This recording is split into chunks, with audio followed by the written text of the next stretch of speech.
Welcome to Strip Cover Lit, where we squeeze the bigger picture out of literature. I am Adrian Ford, and we are here for part 8 of a 13-part series as we tackle Under the Volcano by Malcolm Lowry. This is proving to be one hell of a ride, if I can use that term for this chapter in particular. So what happened in this, the 8th chapter? Joffrey, Hugh, and Yvonne have boarded a bus as they are on their way to Tomalin. There is a rough-looking individual on the bus that Joffrey notices during a bout of introspection, and I think we're left to believe that this is a little bit of an insight to how Joffrey feels about himself. He is a class of individuals known as Palados. P-A-L-A-D-O-S. They are known as the Peeled Ones.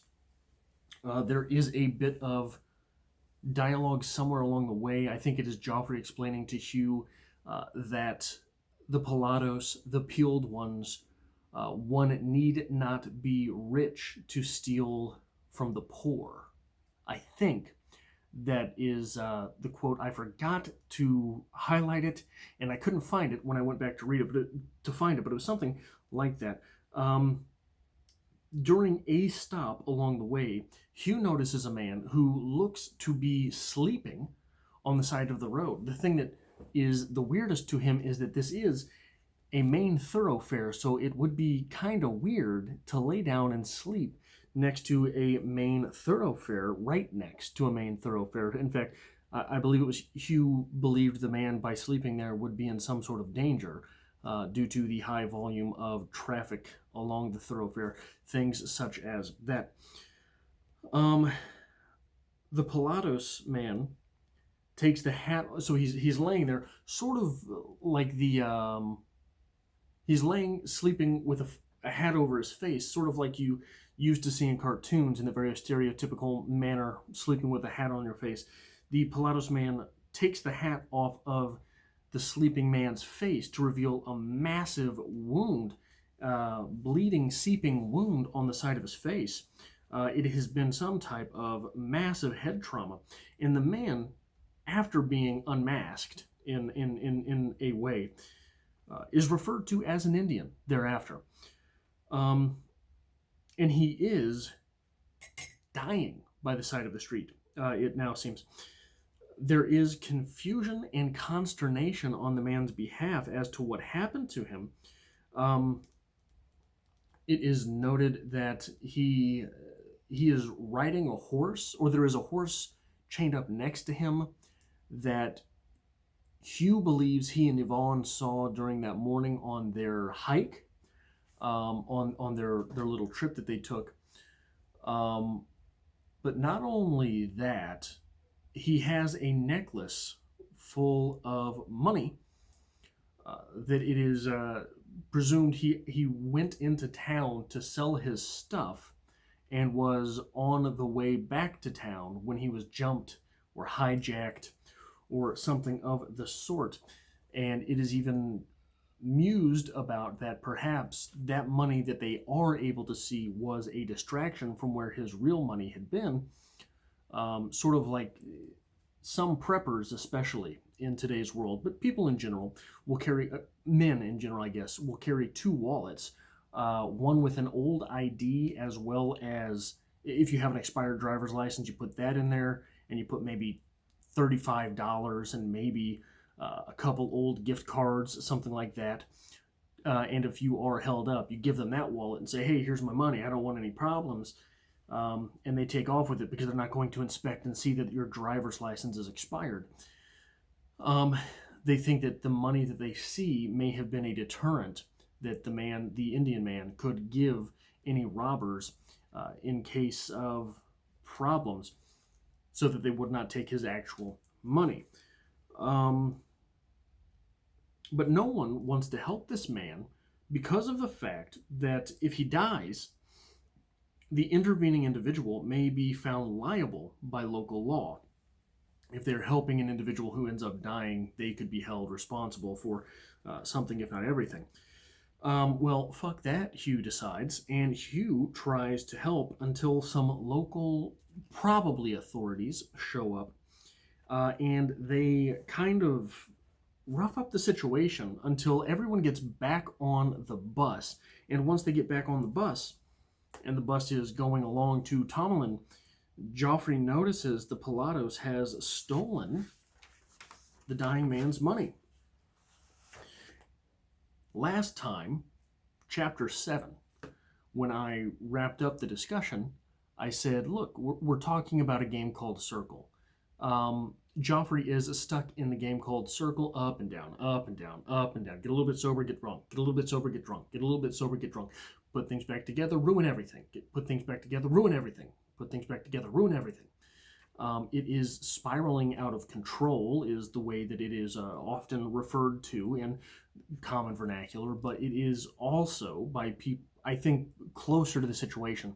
A lot of people who are in the situation or have been in the situation feel more like it is a circle as opposed to a spiral because the same things keep happening over and over again. And I noted that what we're probably going to see as here we had Joffrey sort of in a moment of clarity in the last chapter, a moment of drunken clarity, sure, but clarity nonetheless, deciding, getting things together. We're gonna figure some things out. I said we're probably from that point going to be back on the downside of the slope. How do we begin? Chapter 8. Well, with the italicized word, downhill. In fact, let's read a little bit of this opening spiel.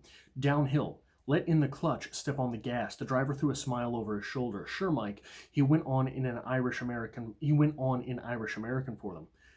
The bus, a 1918 Chevrolet, jerked forward with a noise like startled poultry. It wasn't full, save for the consul, who spread himself, in a good mood, drunk, sober, uninhibited. Yvonne sat neutral but smiling. They'd started anyhow. No wind, yet a gust lifted the awnings along the street. Soon they were rolling in a heavy sea of chaotic stone. They passed tall hexagonal stands, pasted with advertisements for Yvonne's cinema, La Manos de Orlac. Elsewhere, posters for the same film showed a murderer's hands laced with blood. Not only are we downhill, we're downhill chaotically so.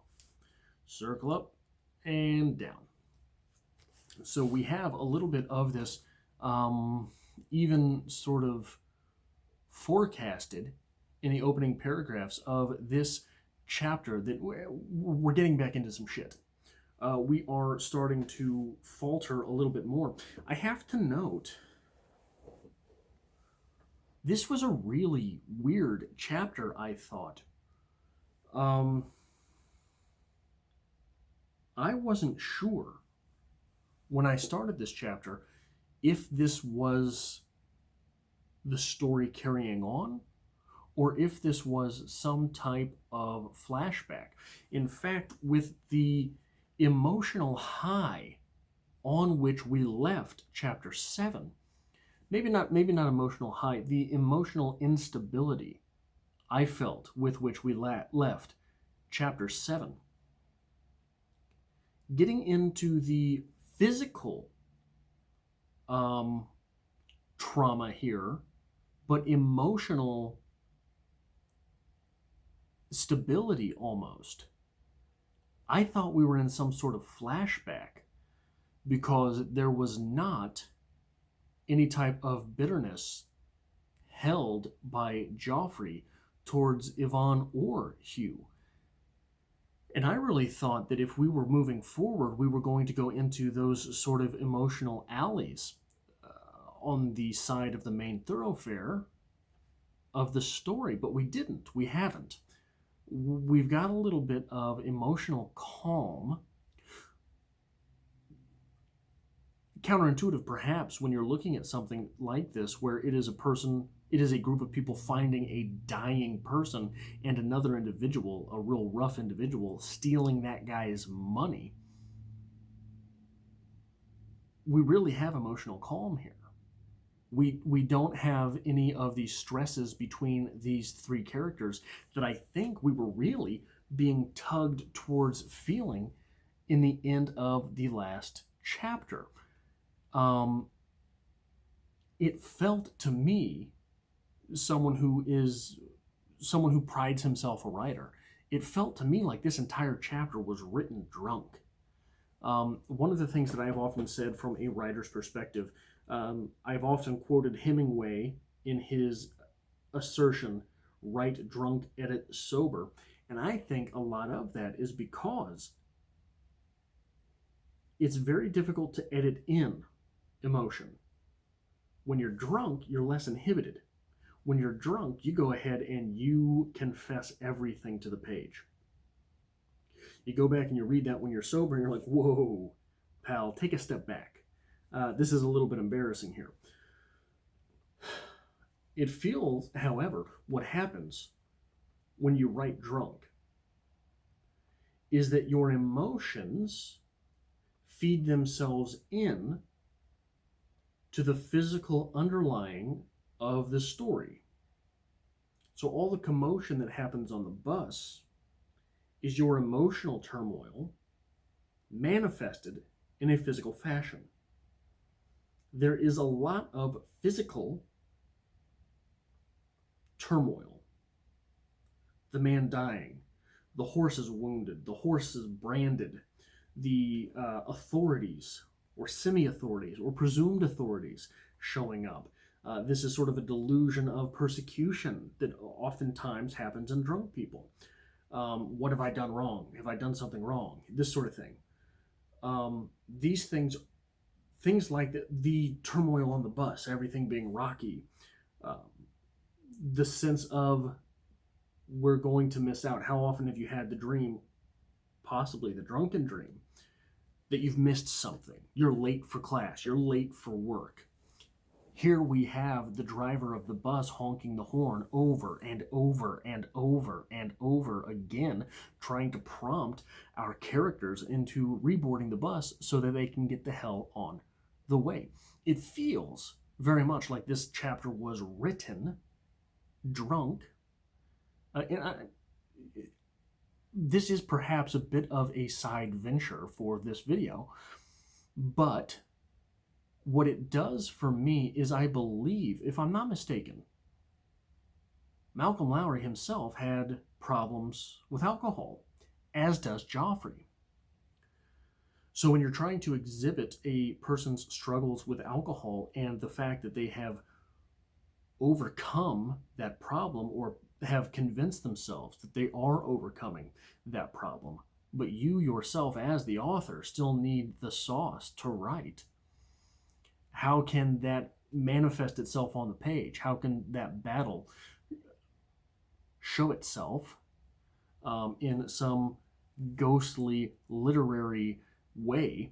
And this, to me, that reads like what's happening here. I could be completely off base. I'm just speculating at this point.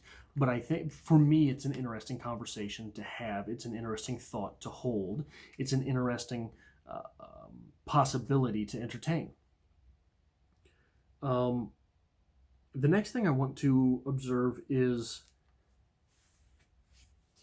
the fact that everyone is careening down the road in a 1918 Chevrolet bus. Why do I want to stay there for a minute? Well, if you look at the road as the story, as the plot, as the main things going on in the book, and you look at a 1918 Chevrolet bus as an encapsulation from the past, you have a really good metaphor for what's happening in this story. You have all of these characters trapped with a problem, the Pilatos, being driven by the past, the 1918 Chevrolet. You have all of these characters trapped with a problem, alcoholism, being thrust down the story by the past. All of them are here because of a world that had once existed. All of them are here. Hugh has returned. Yvonne has returned to Joffrey. Joffrey is stuck with his problem, and we are careening down the road in very haphazard fashion, encapsulated by the past, encapsulated by the things which had been. Now, in the last video, we talked a little bit about how La Ruelle was sort of a mirror image for Joffrey. La Ruelle is not present in this chapter. The Pilatos is, though. La Ruelle, who perhaps represented Joffrey's desire to sober up, Joffrey's desire to become something better, Joffrey's desire to return to work ethic, and the one who loves him is absent, but present is the lowlife that Joffrey notices in a moment of self-reflection. Present is an individual who represents the problems of the day, as all three of these individuals are trapped together by the past, careening down the story in which we find ourselves, known as The Road to Tomalin. So I wanted to notice here on page 250, Hugh looked out of the window. Well, after all, silly bastard. But the queer thing was that love was real. Christ, why can't we be simple? Christ Jesus, why may we not be simple? Why may we not all be brothers? This, it seems to me, is the prayer of a man whose hard work is ahead of him.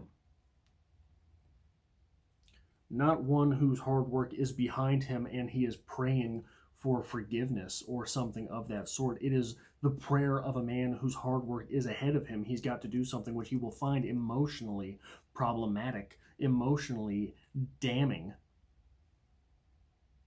Christ, why can't we all be simple? Christ Jesus, why may we not be simple? Why may we not all be brothers? Why may we not all be brothers? There is someone, it seems, that Hugh is not looking forward to double-crossing or to hurting or to injuring in some way. There is someone that Hugh figures very heavily he's going to have to harm. Christ, why can't we be simple? Why can't I not love Joffrey's woman? Why can't Joffrey let his woman go so that I may have her? Why can't Joffrey's Yvonne decide that she does not love me? Why does this triangle have to exist in the way that it exists, in the way that it presents itself to us, and in the way that is proving to be so many problems wrapped in one? Not only is it a love triangle, it's in a foreign land. It's a love triangle in a foreign land to which two of the individuals in this triangle, two of the prongs, two of the corners of this triangle have returned, and they don't have a plan for how to leave with one another. They don't have a life together. It's a very difficult situation. And if we're looking at another really good encapsulation of what this story, metaphor for what this story is, we need look no further than the dying Indian on the side of the road. When they pull over, Hugh tries to save the guy. Hugh intervenes in order to do the hard work.